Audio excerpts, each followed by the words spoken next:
Welcome to RPG Community College. My name is John Burgundy. I am the Dean of this prestigious institution, and today I'm going to be talking about damage conversion in Grim Dawn. I'll be going over how to make use of it and how to avoid the pitfalls that many people fall into. Knowing how and when damage conversion takes place will allow you to maximize your damage and play the game in new and interesting ways. To understand this, we must first understand the order of operations for applying conversions to damage. First, you start with the base damage of a skill. Hypothetically, let's say we have 1,000 physical damage. Then, any damage increases that are directly related to the skill on the skill tree are applied. Our hypothetical skill receives 100% increased physical damage from further skill tree investment. After the damage increases from skill investment are applied, the first stage of conversion happens.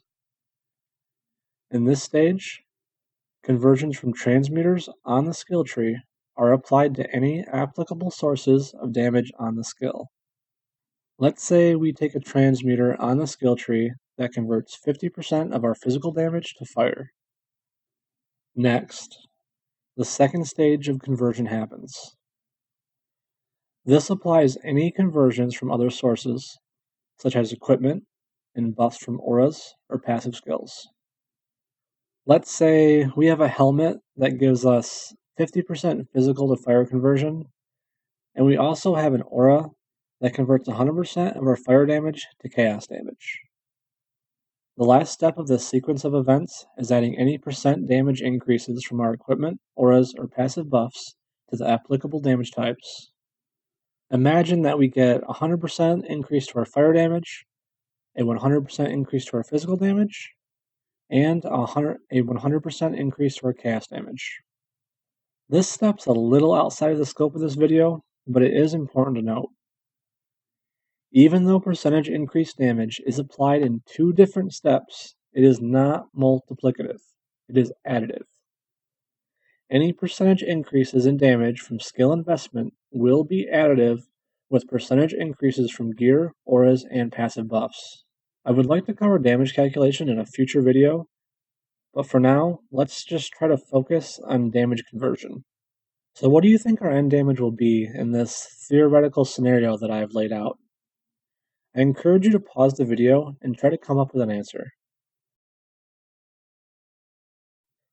Well, if you guessed 2,250 fire damage and 750 physical damage, you are correct. You get an S+ for the day. For those of you who are confused, don't worry. I'm about to go over how all of this happens step by step.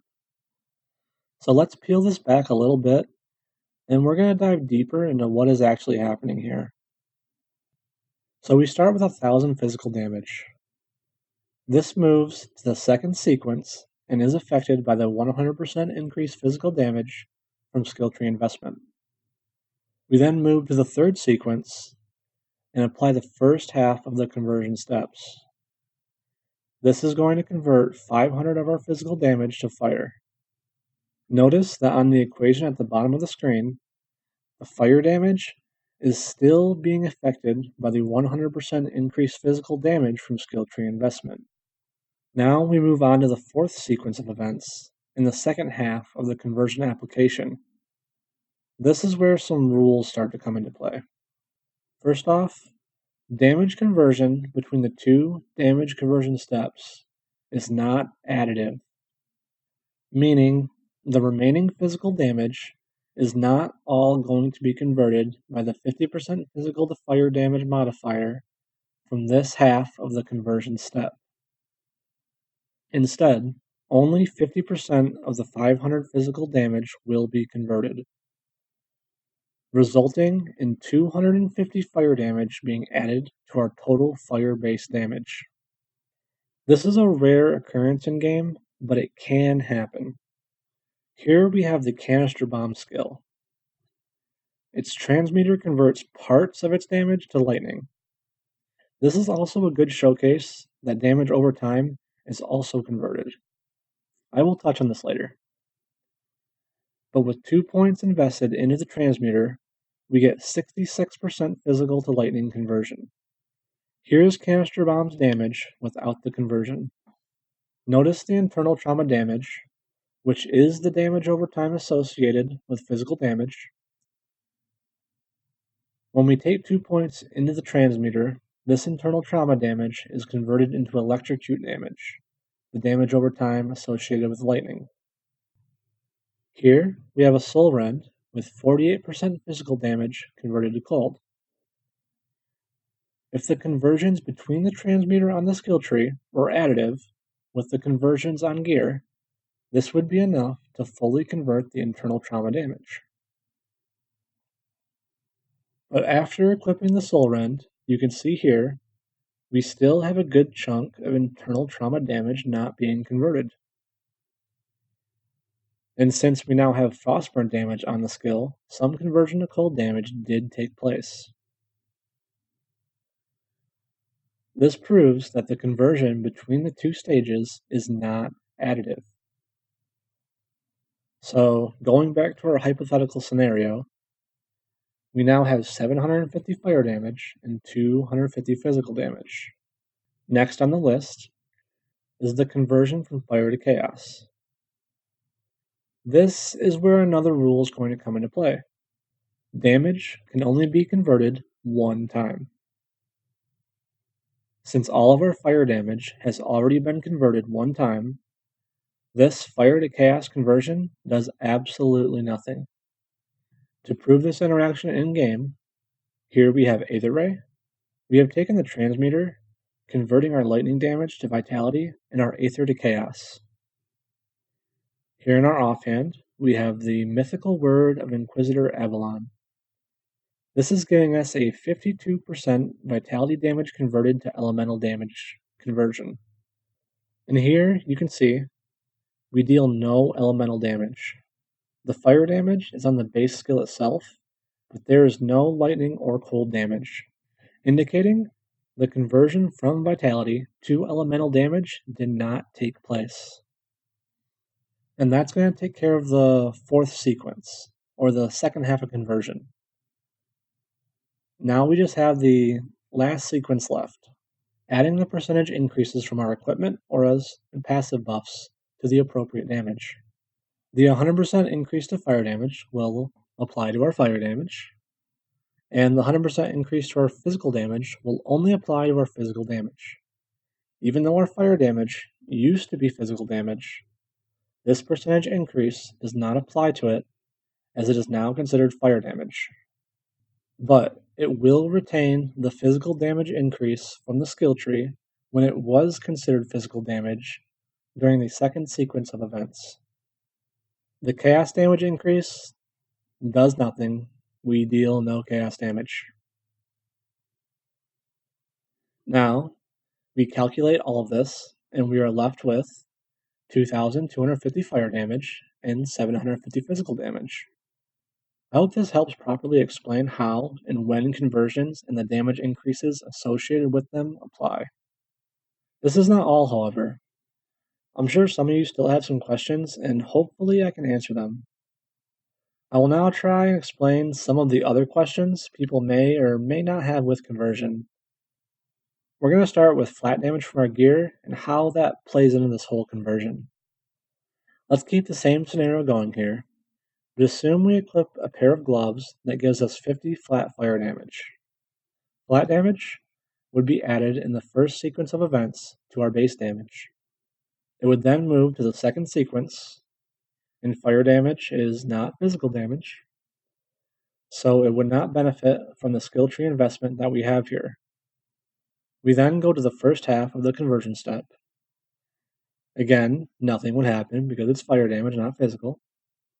Then moving on to the second half of the conversion process, our damage would be fully converted to chaos damage because of the aura affecting us.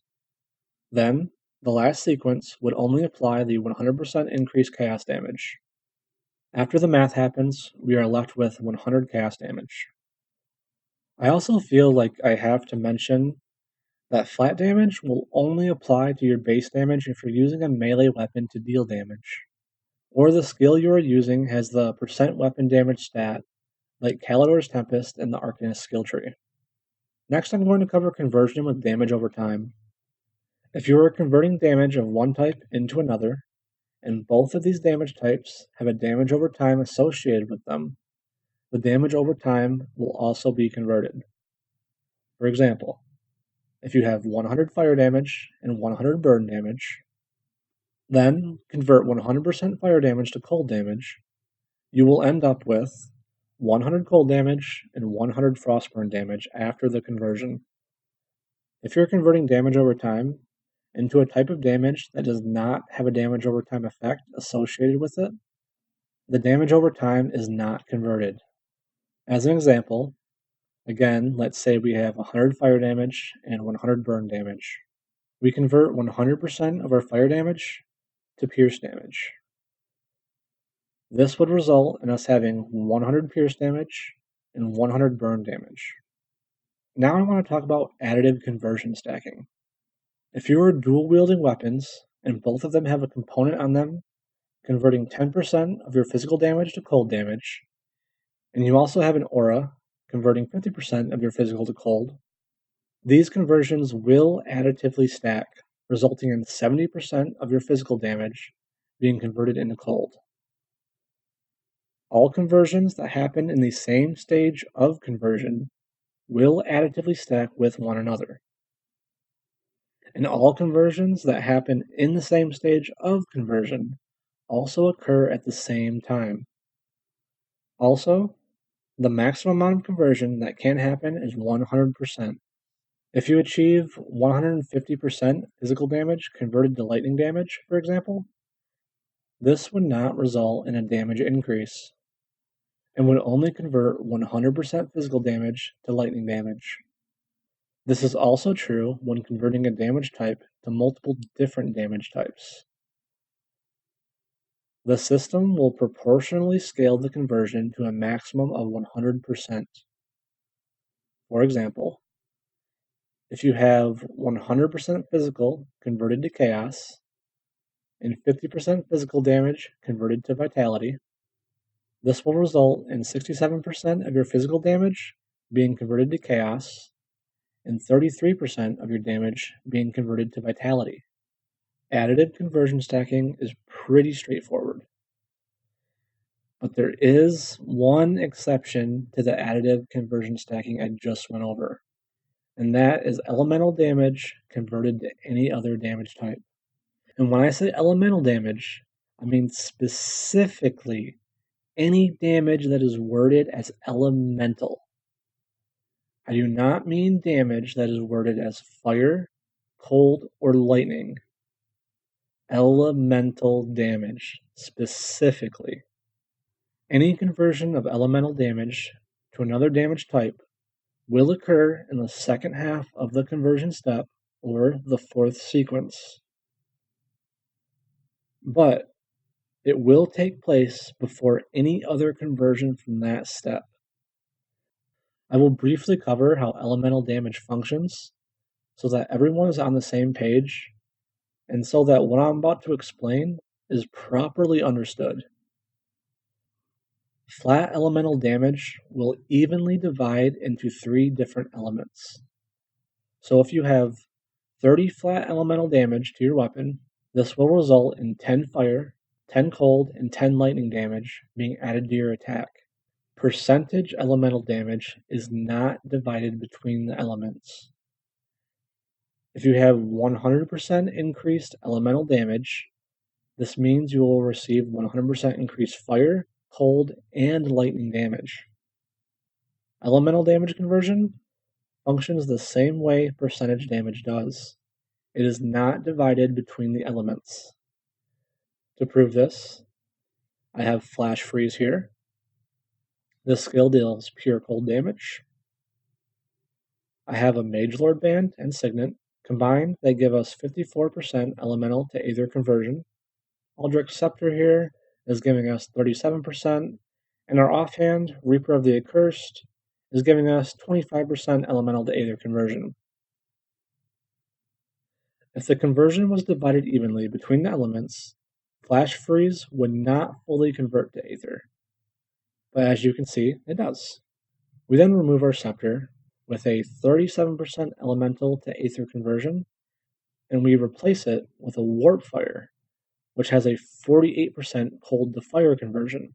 If these conversions were additive, we would have no cold damage on flash freeze. This is not the case, however, and we are left with cold damage not being converted. Be cautious when converting elemental damage to another damage type. You may not be converting as much damage as you think you are. And finally, the last thing that I'm going to be covering in this guide is armor piercing. Armor piercing is not conversion. It behaves much the same way, but it is its own mechanic. It occurs after all conversions have occurred, but before any percentage damage increases from gear have been applied. It also only affects physical damage that is being dealt by a weapon. Armor piercing will have no effect on physical damage-based skills that deal no weapon damage. It functions like this. Any physical damage that has not been converted will be converted to pierce damage based on your armor piercing percentage. For example, after all conversions have been applied, we have 1000 physical damage left over. On our sword, we have 40% base armor piercing. This will result in 400 pierce damage and 600 physical damage. If we grab the Blade of Nadon constellation from the Devotion tree and increased our armor piercing by 100%, this would result in us having 80% armor piercing. Armor piercing increases are multiplicative with the base pierce on a weapon, not additive. That should hopefully cover most things. And I would like to thank Halcyon for their forum post on conversion, and Senna for the Reddit post on calculating damage with conversion. Without their commitment to spreading their knowledge of the game, this video would have been 100 times harder to make. I will have links to both of these posts in the description. But that is going to be all for this video. And if you would like to continue your education, enrollment is free. All you have to do is like and subscribe. And I wish you the best of luck in all of your adventures, and I hope to see you again soon.